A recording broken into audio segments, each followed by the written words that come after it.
popular kickboxer and influencer Andrew Tate finally addresses Sneako and why he does not like Sneako in this new shocking video he dropped on his Twitter.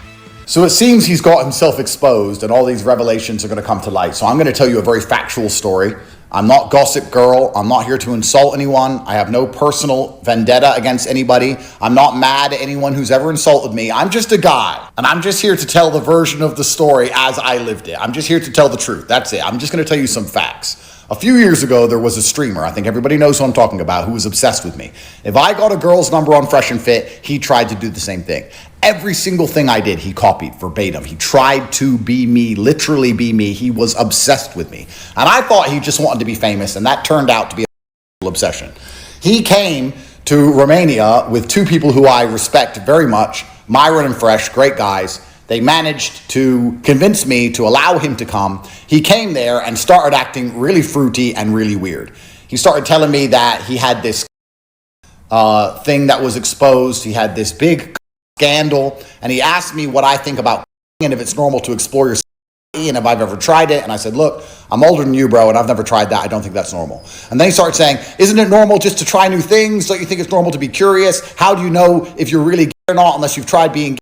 And then I realized he was coming on to me. And when I realized he was coming on to me, I thought the best thing I can do is just not talk to him anymore. Because I don't like this Gossip Girl stuff. I don't want to be a drama merchant like he is. My brand isn't sitting online and constantly insulting other people like his is. So I thought, let me just cut him off. He's obsessed with me. He's a bit weird. I don't want to ruin the guy's career. Let me just go his own separate way. Since then, he has mentioned me every single day in every single stream he does. Andrew Tate wore a gambling t-shirt. Andrew Tate drove a car. Andrew Tate drunk coffee. Andrew Tate this. Andrew Tate that. He is obsessed with me. And if you see the way he talks about me, you can see in his eyes. It's not because he is morally superior. It's not because he just wants clicks. It's a rage which is suppressed. Guys, I don't like saying this. I feel uncomfortable making this video. I wanted all of this to go away. I just said, no, I'm not going to f you, bro. Get out of here. I just tried to ignore the kid for 5 years. Here we are 5 years later. He won't stop talking about me. And if you watch him do it,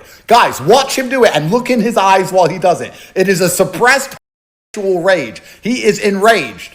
Now he's Muslim LARPing. He's Islam LARPing. Constantly LARPing about Islam while being gay in private and taking drugs in private. As opposed to me, who keeps my faith private and my internet. He keeps his faith on the internet and in his private life is completely haram. So we can discuss which one of us is the real Muslim if we want to have that conversation.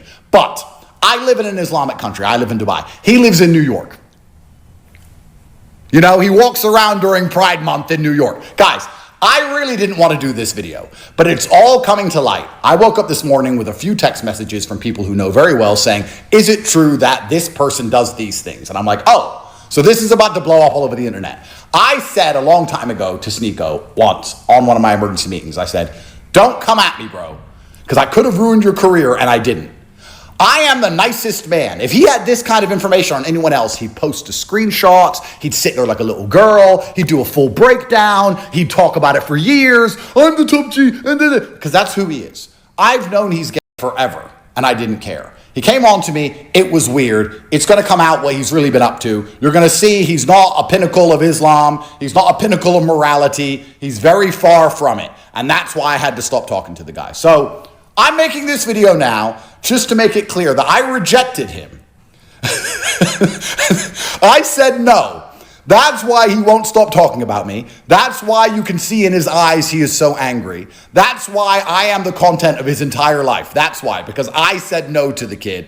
I hope he, works it out. I wish him well. No matter how much he insults me, how much he wants to be me, he'll never be me. He's never respected like I am. He'll never achieve the heights of fame that I achieve. He'll never surpass me in any realm, no matter what. So I really, truthfully wish him the best. I didn't want to make this video. I'm only making it because it's all coming to light now. And I want everybody to see that once again, Tate was right. If you see Tate do something, it's because he's right. If you watch my entire career, all I've done is predict the future flawlessly. I stopped talking to him years ago because I knew he was doing drugs. I knew he was gay. I knew he was going to BDSM clubs and doing all this kind of weird shit. I didn't want to be hanging around with some little fruity who was getting tied up by dudes and bumped. Here's the truth. That's the reason. I'm not going to talk on this again. He's going to tweet about me and talk about it for the next 200 years, and you're going to see the rage in his eyes, the suppressed That's a him problem. I'm busy winning. That's my version of the story. So when you see all this crap come out about him, I rejected him. I said no. And there's going to be some other people who are exposed that perhaps said yes, but I said no.